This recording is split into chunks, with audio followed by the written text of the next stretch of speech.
a shell crater filled with brown water, a destroyed farmhouse with a contaminated well, a muddy stream running through a battlefield littered with debris.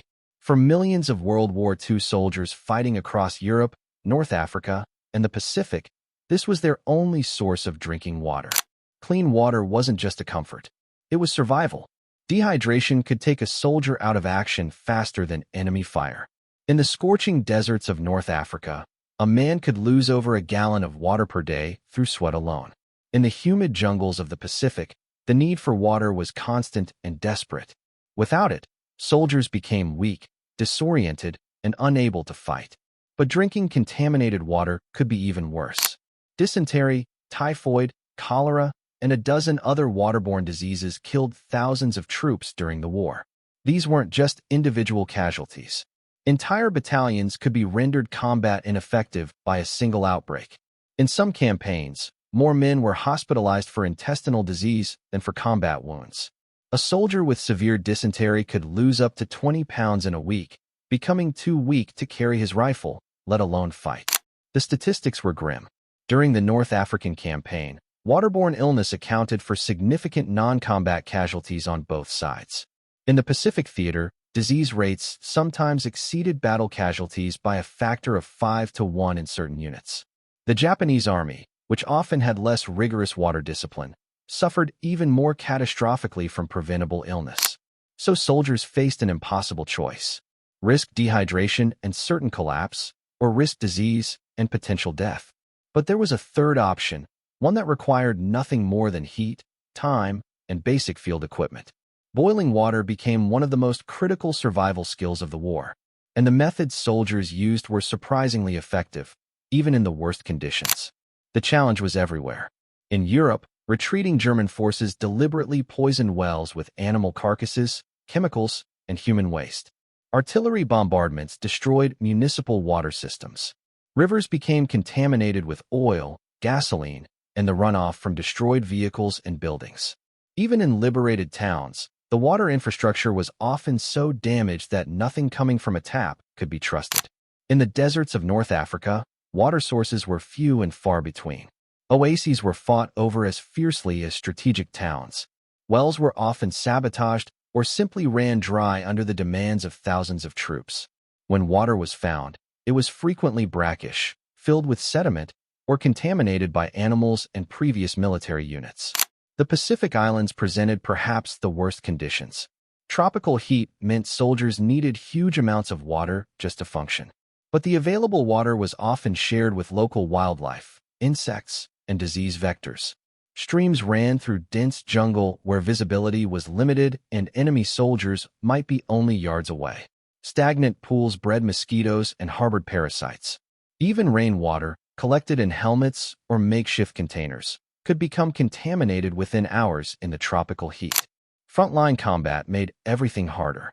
You couldn't always stop to purify water when you were under fire or advancing rapidly.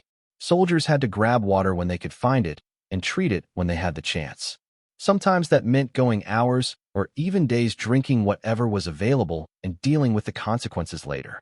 Other times it meant making hard decisions about when to stop, light a fire, and risk giving away your position just to boil enough water to survive another day.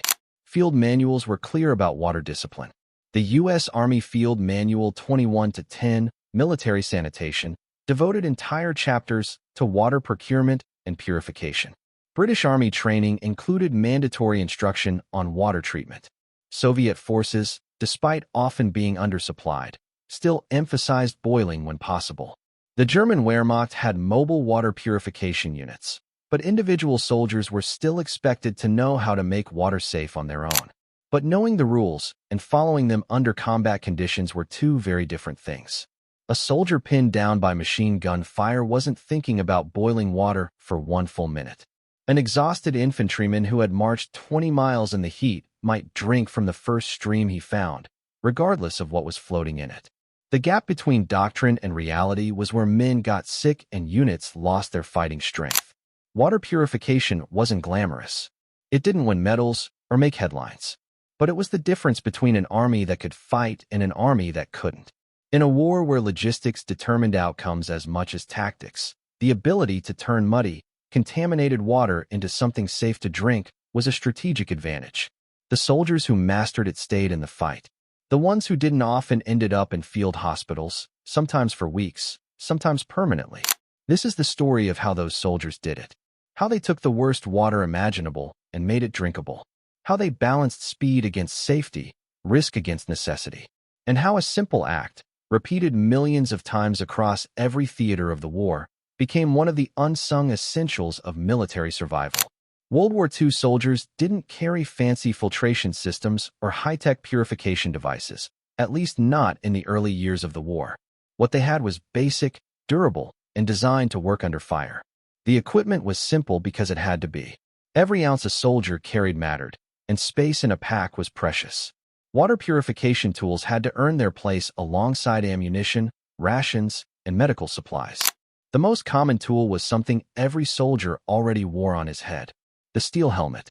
Yes, the same helmet that protected against shrapnel and small arms fire could also serve as a makeshift cooking pot. American M1 helmets, British Brodie helmets, and German Stahlhelms all worked for this purpose. The design was unintentional but perfect, deep enough to hold a useful amount of water, made of steel that could withstand direct heat, and already part of the standard kit. Soldiers would remove the liner and chin strap, fill the helmet with water, and prop it over a small fire or portable stove.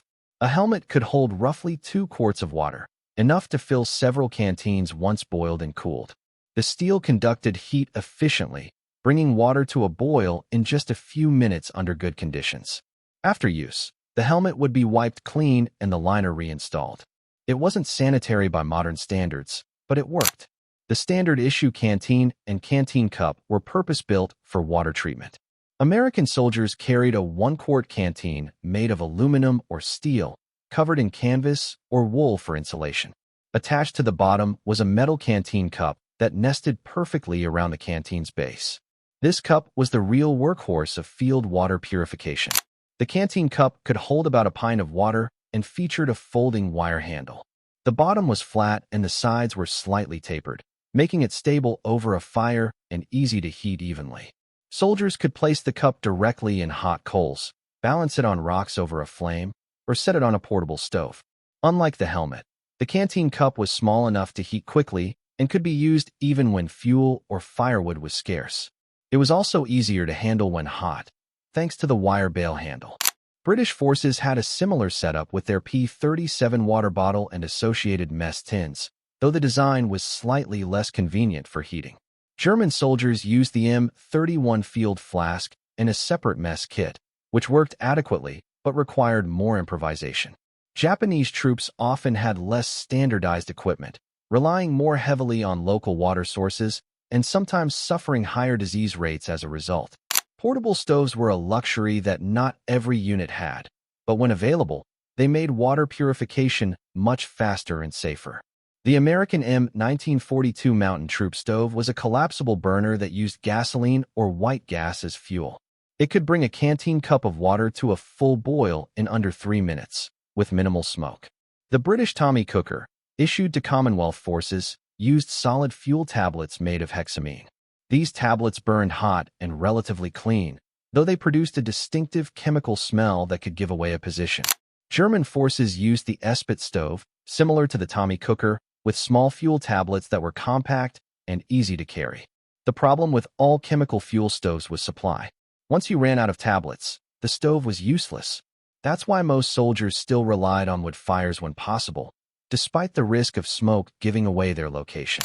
Later in the war, water purification tablets became standard issue for many armies.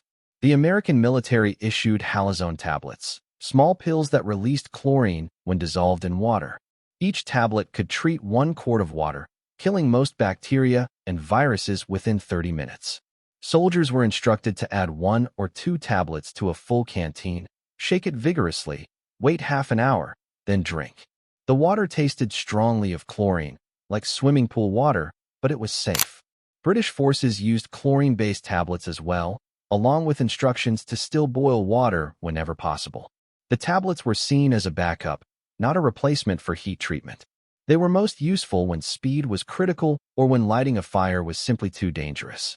In combat situations, Being able to treat water chemically without creating smoke or light was a significant advantage.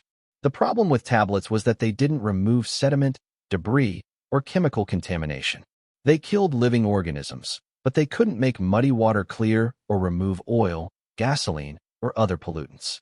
For that, soldiers still needed physical filtration and boiling. Some units, particularly engineers and support troops, had access to portable water purification equipment. The Lister bag was a canvas container that could hold 30 to 50 gallons of water and used calcium hypochlorite for chemical treatment. These bags were set up at base camps and rear areas, providing bulk purified water for units rotating off the line. But frontline infantry rarely saw them. Improvisation was constant. Soldiers learned to use mess kits, empty ration cans, and even enemy equipment for water treatment. Captured German thermoses, Italian canteens, and Japanese kettles all found new life in Allied hands. The key was having any container that could withstand heat and hold enough water to matter. The reality was that equipment alone didn't guarantee safe water. A soldier could have every purification tool in the manual and still get sick if he didn't use them correctly. Conversely, a resourceful soldier with nothing but a helmet and a fire could keep himself and his squad healthy for months. The equipment mattered, but knowledge, discipline, and time mattered more. In a war where industrial production determined victory, something as simple as a steel cup and a handful of fuel tablets became force multipliers. They didn't destroy enemy positions or capture territory, but they kept men healthy enough to do those things. And in the long, grinding campaigns of World War II, that made all the difference. Boiling water in a war zone is not as simple as it sounds. There's no kitchen, no clean pot, and often no time. But soldiers developed routines that balanced speed, safety, and effectiveness. These weren't written procedures from a manual. They were hard-earned lessons, passed from veteran to replacement, refined through trial and error, and sometimes learned the hard way after men got sick. The first step was always to find the least contaminated source possible. Not all water was equally dangerous, and soldiers learned to read the landscape. A flowing stream was better than a stagnant pond because movement prevented bacteria from multiplying as quickly. Water from higher ground was safer than water downstream from a village, farm, or battlefield where waste and runoff collected. Clear water wasn't necessarily safe, but cloudy water was definitely suspect. If the only option was a shell crater or bomb crater filled with rainwater, soldiers had to evaluate carefully. Fresh rain collected in a new crater might be relatively clean, aside from dirt and debris. But older craters, especially those that had been sitting for days or weeks, could be breeding grounds for disease. Soldiers would try to scoop water from just below the surface where sediment hadn't fully settled, avoiding the bottom layer where heavier contaminants collected. Near villages or farms, wells were the preferred source, but only if they hadn't been deliberately poisoned or damaged. Retreating armies routinely sabotaged wells by throwing in dead animals, chemicals, or human waste. Soldiers learned to look for warning signs. If local civilians weren't using a well, there was usually a good reason. If the water smelled wrong or had an unusual color, it was avoided unless there was absolutely no alternative. Rivers and streams presented their own challenges.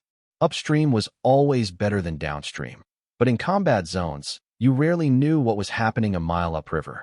Artillery could have destroyed a fuel depot, spilling gasoline and oil into the water. A destroyed bridge might have vehicle wrecks leaking contaminants. Bodies, both human and animal, could be anywhere in the water system. Soldiers were taught to move upstream from roads, bridges, and population centers whenever possible. Once a source was selected, the water needed prefiltration. This didn't purify anything, but it removed the worst of the visible contamination and made the subsequent boiling more effective. The simplest method was to pour the water through cloth. A handkerchief, a piece of undershirt, or even a strip of uniform could work. Soldiers would hold the cloth over their helmet or canteen cup and pour slowly, letting the fabric catch insects, leaves, sediment, and floating debris. Some soldiers carried or improvised more elaborate filters. Sand and gravel packed into an empty ration tin with holes punched in the bottom could serve as a basic mechanical filter. Water poured through the top would come out the bottom significantly clearer, though still not safe to drink. Charcoal from campfires could be added to help remove chemical contaminants and improve taste, though this was more common in static positions where soldiers had time to set up semi-permanent camps. After filtration came the critical step, boiling. The water had to reach a full, rolling boil where bubbles continuously broke the surface. A simmer wasn't enough. Gentle heating wasn't enough. The water had to be violently boiling. Then it had to stay that way for at least 1 minute. Field manuals specified 1 minute as the minimum, but many soldiers boiled for 3 to 5 minutes just to be absolutely certain, especially if the source water looked particularly bad. Temperature mattered more than time. Water had to reach 212 degrees Fahrenheit at sea level to kill most pathogens. But at higher altitudes, water boils at lower temperatures because of reduced atmospheric pressure. In the mountains of Italy, where American and British forces fought grueling campaigns, water might boil at only 200 degrees. At that temperature, some hardy bacteria and parasites could survive. So soldiers fighting at elevation were taught to boil water longer, sometimes up to 10 minutes, to compensate for the lower boiling point. Fuel was always a concern. In heavily wooded areas like the forests of France and Germany, finding wood for a fire was easy.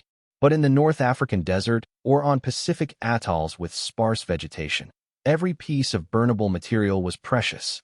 Soldiers learned to use minimal fuel, building small, efficient fires that produced maximum heat with minimum smoke. Dry grass, small twigs, and even cardboard from ration boxes were carefully rationed and used strategically. Smoke discipline was critical in combat zones. A large fire with billowing smoke could be seen for miles and would draw artillery or airstrikes. So soldiers built fires in depressions, behind cover, or under the canopy of trees where smoke would dissipate before rising above the foliage. Some units boiled water only at night when smoke was less visible, though this created its own risks with light discipline and the glow from flames. After boiling, the water had to cool before it could be transferred to canteens or drunk. Hot water straight from the boil could warp plastic canteen caps or burn a man's mouth and throat if he was desperate enough to try drinking it immediately. Soldiers would set the helmet or canteen cup aside, sometimes covering it with a cloth to keep insects out, and wait 10 to 15 minutes for the temperature to drop to something manageable. Once cool, the water was carefully poured into canteens. The taste was often flat and metallic, partly from the boiling process which drove off dissolved gases, and partly from the steel containers. Many soldiers couldn't stand the taste and would add something to improve it. A pinch of salt helped replace electrolytes lost through sweat. A bit of sugar or a coffee packet from rations could mask the metallic flavor. Some men added a few drops of lemon powder from their ration kits, both for taste and because the vitamin C was good for morale, if nothing else. Storage was the final consideration. Even properly boiled water could become recontaminated if canteens weren't clean or if they were refilled from questionable sources without retreating. Soldiers were taught to keep canteen caps tight and to avoid sharing canteens unnecessarily, which could spread disease from man to man even if the water itself was safe. This entire process, from finding water to having drinkable liquid in your canteen, could take 20 to 30 minutes under good conditions. In combat, it might take hours, split into stages whenever there was a lull in fighting. Or it might be impossible altogether, forcing soldiers to rely on water purification tablets or, in truly desperate situations, to drink whatever they could find and hope their immune system could handle it. The process wasn't perfect. Even with proper boiling, some chemical contaminants like gasoline, oil, or heavy metals weren't removed. Those required distillation or filtration beyond what field equipment could provide. And there were always soldiers who cut corners, didn't boil long enough, or drank untreated water because they were too tired or too thirsty to wait. Those men often paid the price with days or weeks of debilitating illness. But for the soldiers who followed the process consistently, who took the time even when exhausted, who maintained discipline even when it seemed pointless, the results were clear. They stayed healthy. They stayed in the fight. And in a war where every day mattered, that simple routine of boiling water became one of the most important things they did. The ability to purify water in the field had a direct impact on the outcome of battles and campaigns throughout World War II. This wasn't just about individual survival. It was about maintaining unit cohesion and combat effectiveness over weeks and months of sustained operations. Units that maintained strict water discipline stayed healthier and combat ready.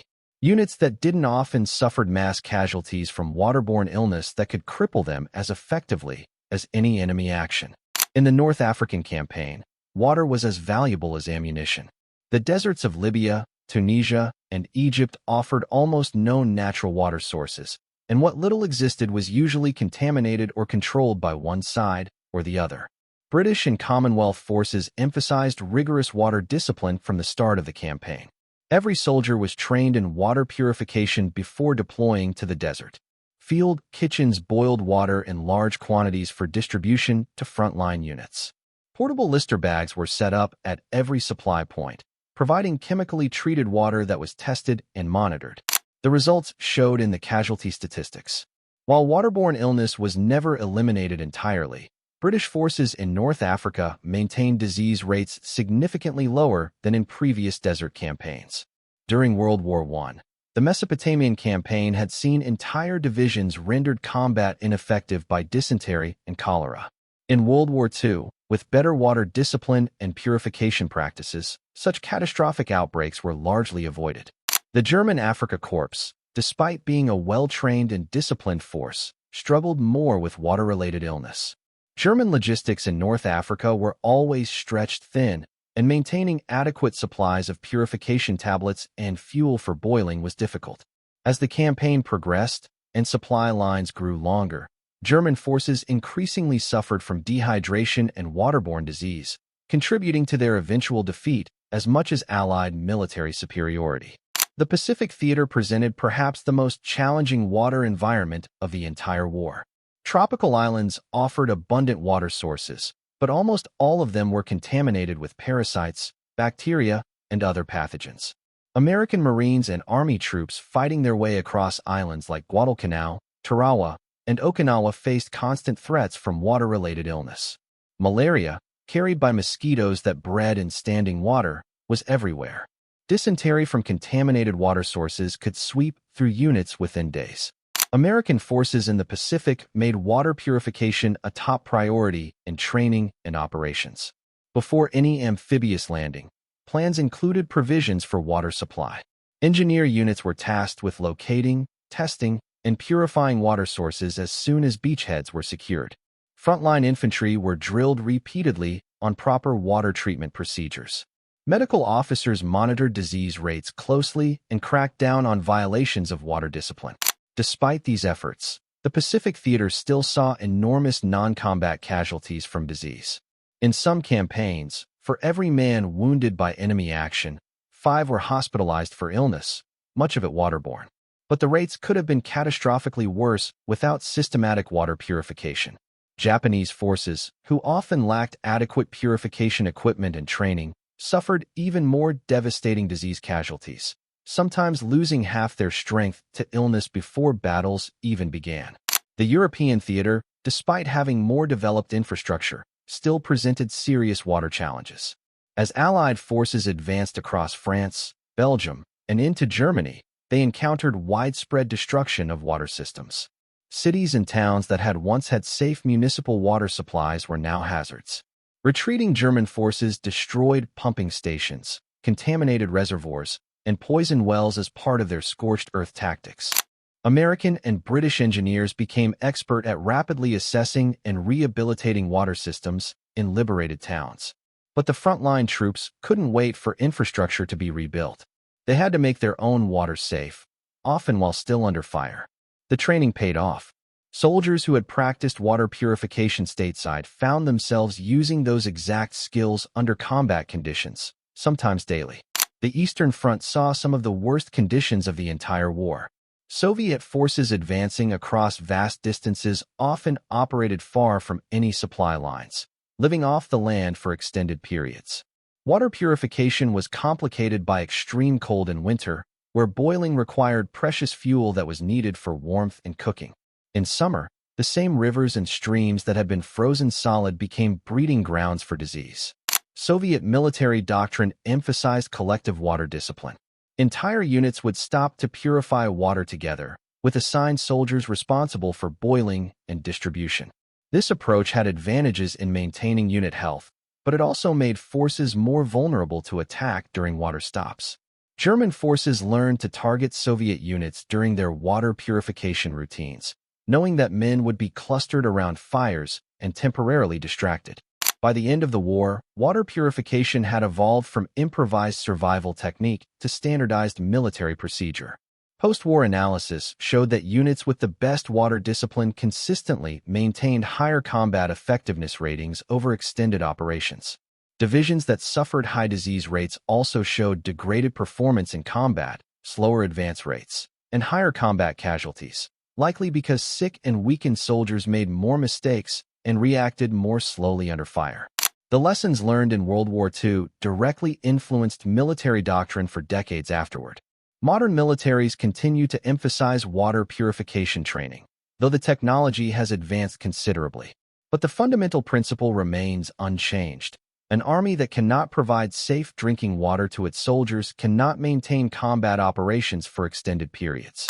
The story of water purification in World War II is ultimately a story about the unglamorous essentials of warfare. History remembers the great battles, the strategic decisions, the heroes and turning points. But victory was built on thousands of small, repetitive actions performed by ordinary soldiers day after day. Boiling water was one of those actions. Unglamorous, time-consuming, easy to overlook, but absolutely essential. A soldier crouched by a fire, heating a helmet full of murky water, wasn't doing anything dramatic. He wasn't charging a machine gun nest or holding a strategic position, but he was keeping himself and his squad alive and healthy. He was maintaining his unit's ability to fight tomorrow and the day after. He was performing a small act that, multiplied across millions of soldiers over years of war, became one of the foundations of military success. The soldiers who mastered this skill, who maintained their discipline even when exhausted, who took the time even when every instinct told them to just drink and move on, those soldiers gave their armies an edge. Not a decisive edge in any single moment, but a cumulative advantage that added up over time. In a war of attrition, where logistics and endurance determined outcomes as much as tactics and courage, the ability to turn contaminated water into something safe to drink was worth divisions. World War II soldiers didn't just fight battles. They fought hunger, exhaustion, disease, and the constant challenge of staying alive in environments designed to kill them. Water purification was part of that broader struggle. A quiet, essential, life-saving practice that most civilians never thought about, but one that every combat soldier understood was as important as his rifle. The men who did it well went home. The men who didn't often ended up in field hospitals or worse. And in a war where the margin between victory and defeat was often razor thin, something as simple as boiling water could make all the difference.